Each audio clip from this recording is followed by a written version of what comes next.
You missed it. It's a bit nerve-wracking actually, but it's fun. It sounds like more of this is in your future, though.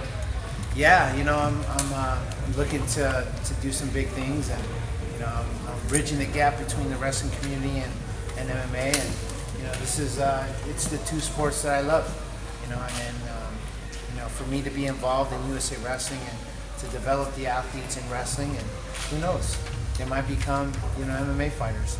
A large part of them will become MMA fighters. So that's what I'm here for. How happy are you to see the community rallying around this? I mean, Daniel Cormier is honorary chairman. You're being involved in this. But how good is that for you? It's awesome, man. I mean, it's a sport that we fell in love with when we were kids, and for me, it's because I got bullied, and because I got bullied, I got into wrestling, and wrestling turned me into the man I am today. So actually, wrestling and MMA.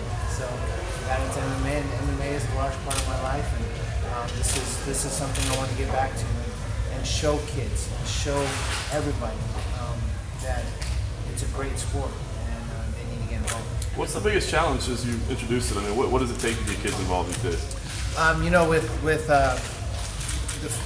We'll go with wrestling first. With wrestling, it's pretty difficult because there's no type of ranking system with wrestlers. It's like you're in a weight class, go wrestle.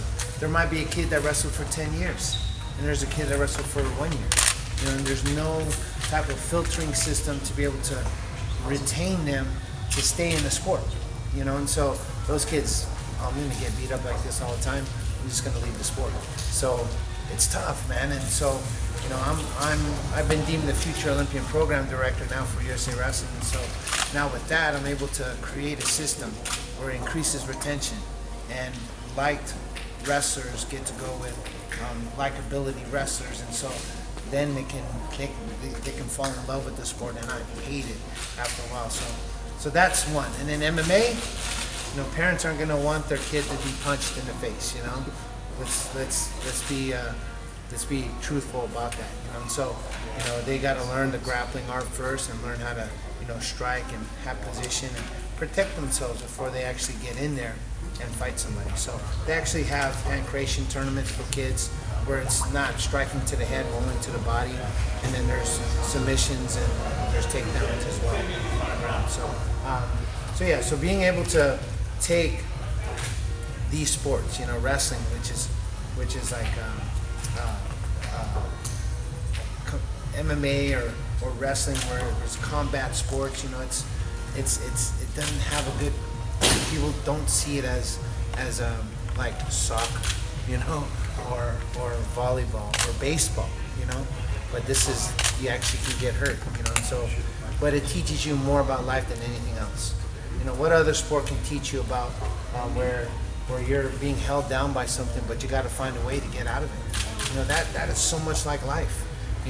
If you're being held down by a certain adversity or circumstance, you're not just going to lay there and get tapped out, are you? No. You're going to fight and try to figure out how to get out of it. And that's what it's all about. And that's what these sports are for, is to build character, integrity, leadership, desire, direction, diligence, discipline, dedication. That's what it's all about. It's building these champions through a sport, and being able to have these kids grow up to be presidents and business owners and CEOs of companies and doctors, lawyers, what have you, because of what they've learned on the mat.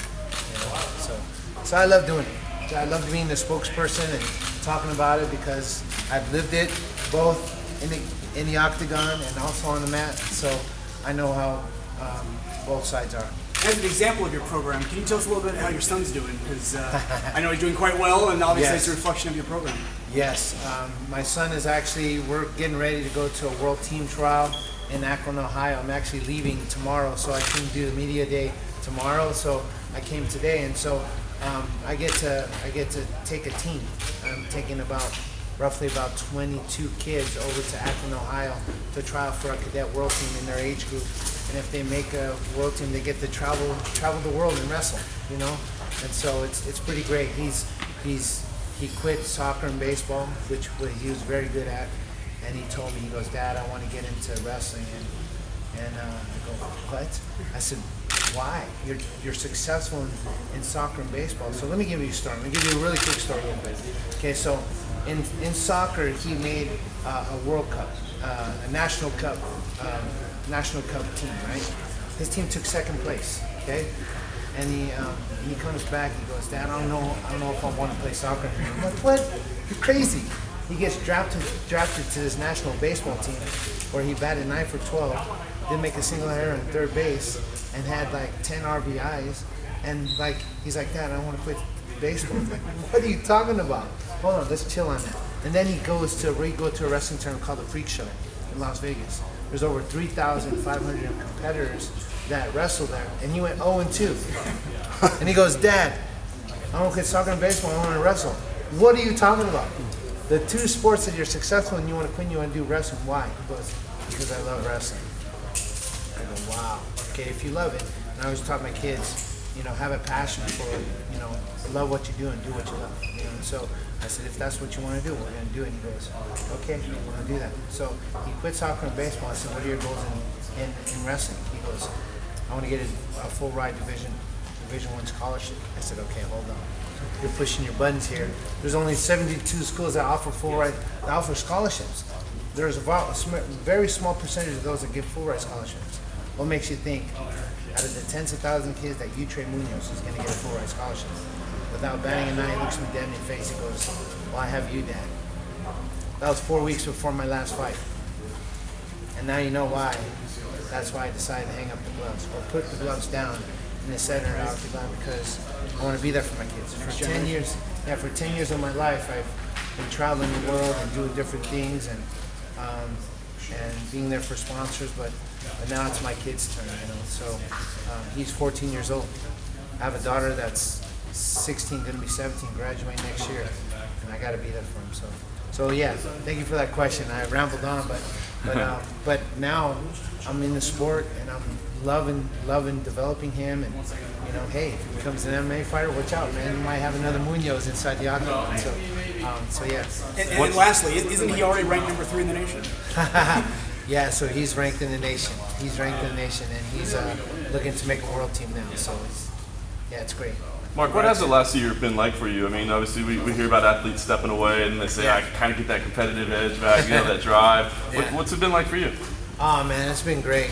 As you can see, I've been making gains. Me and Mark kind of look alike now. So, Sticky rice? Yeah, I love sticky rice. Man. That's what I grew up on, man. Ate it 3 times a day growing up. But actually, no, it's been great, man. I actually been getting more involved into wrestling and being able to bridge the gap between wrestling and MMA. I just like I said, I just got word that I'm the future Olympian program director for USA Wrestling, and now I get to develop kids to become future Olympians. So it's been great. I've been just I'm working on a new project which is going to bridge the gap between MMA and wrestling and jiu-jitsu, all the combat sports all in one. So I'm doing a project on that, and it's looking great right now. Looking to blast it out and help people, not only just in those combat sports, but also what it builds in character, integrity, leadership, and all of that stuff. And that's what I love to do. That's who I am. That's the very fabric of who I am, and so I love doing that stuff. So this past year has been great. Could we see a couple of MMA stars coming from this Freestyle World Cup? Yes, you're gonna. Yeah, there's wrestlers. The high percentage of wrestlers. There's no professional. Well, there is professional wrestling.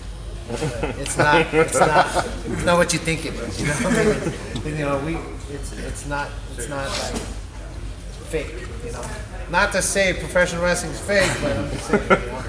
But it's not it's not scripted. So there's no professional sports after amateur wrestling, after Olympics. So a lot of them do carry over to MMA because it's more like MMA. So yes, you'll probably see a lot of athletes from the World Cup, which I'm here for, is the 2016 World Cup over at the LA Forum, which will have the top 8 countries in the world competing in a dual meet format where where you see a lot of those athletes actually be in Rio in 2016. So it's not the actual Olympic team that's going to wrestle for their respective country, but they're highly likely to represent their country, because each country still has to go through the Olympic trial process. So it's the top 8 countries in the world competing here in LA, and it's a huge tournament. You know, there's a lot of fanfare around it, and it's going to be great. Can you talk Jordan Burroughs into competing in MMA?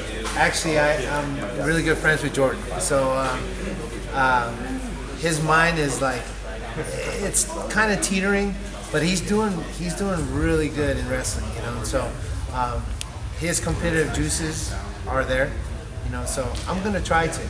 But you know, there's no promises. Have any of the Olympic wrestlers on the team talked to you about doing MMA after their wrestling career? Yeah, you know, there's some guys that dabble into some jiu-jitsu. You know, some of them are thinking about it.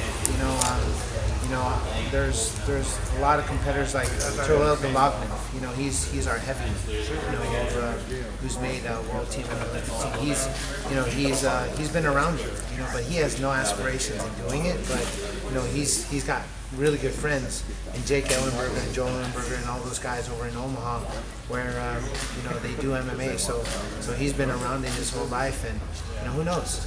You might say, you know what, I want to dabble in it, and he's a good enough athlete to be really good. Is there a litmus test that you give a wrestler to see if he has the MMA chops? Yeah, you know, so I mean, when you strap on that headgear and say, hey man, it's sink or swim, get in there.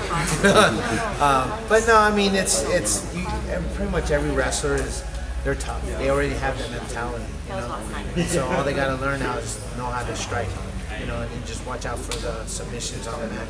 But they got the takedowns down pat, you know. So yeah, there's that litmus test. I mean, it's based upon how tough they are, you know, and how competitive they are. And usually wrestlers don't have a problem with that. Mark, I have to ask, UFC 189 is this week in LA. Yep. You're very close friends with Uriah Faber. Yes. He's seen him train down at Rain Train Center a lot over the years. Yeah. What do you see his chances against Norman? Very good. You know, he's beat him before, you know, and so, you know, of course it was in the WC, it was a long time ago, but I feel like he's got a really good chance, although the odds probably don't speak that, you know, but you know, probably there's some bias in me as well. But Dominic's a good friend of mine too, you know what I mean? But I'm you know, if I were to side with somebody, it's Uriah. You know, I've been with Uriah for a long time, and I'm still with him, even though I live down here and he lives up north. But I feel that he has a really good chance. I feel that he's got so much confidence going into that fight, and he's beat him before, and so you know, I feel that he's got a really good chance to beat him. And Mark, Bisping, he's also trained at Rain over the years. I know you're close with him. What do you think his shot chooses? You know, he got 2 week notice on that fight, and you know, Mike, he always stays in shape, you know, and he's got heart bigger than anybody else in the cage, I mean, in the octagon. And the thing is with him is he's a competitor. He knows how to win, and you know, and for him to be able to take that fight on 2 weeks' notice and say, hey, who knows, you might not get a title shot, you know, and he stays in shape, man. I'm there for him. You know, I'm hoping the best for him, and the thing is if he keeps it high pace, and he can actually use his movement and his elusiveness to get in and get those shots off, he's got a really good chance of winning. And some would say coming into this fight with less dings from a 6-week camp, you know, he might actually have a healthier body. Do you think that's true? For sure. Yeah. I mean, going through a full 8 to 10 week or even 6 week training camp. I mean, you're going through sparring sessions, you know, twice a week, and you know, you're getting dinged up here and there, and so, you know, with Mike, he came off to a fight, had a little bit of break, and then he's got 2 weeks, but he's still in shape. The guy always stays in shape, and so yeah, it might even be to his benefit, you know. So, you know, I just can't wait to watch these guys, and man, I'm gonna be in the corner just like shaking, but hey man, I love it. I love watching him. I feel like Mark, well, so you've been around Michael enough, and you kind of know his career and how the progression, how much he wanted his title shot. Yeah. What do you think it would mean to him if he doesn't come through? If he's not able to get it, like, what would his career mean then? You know, with Mike,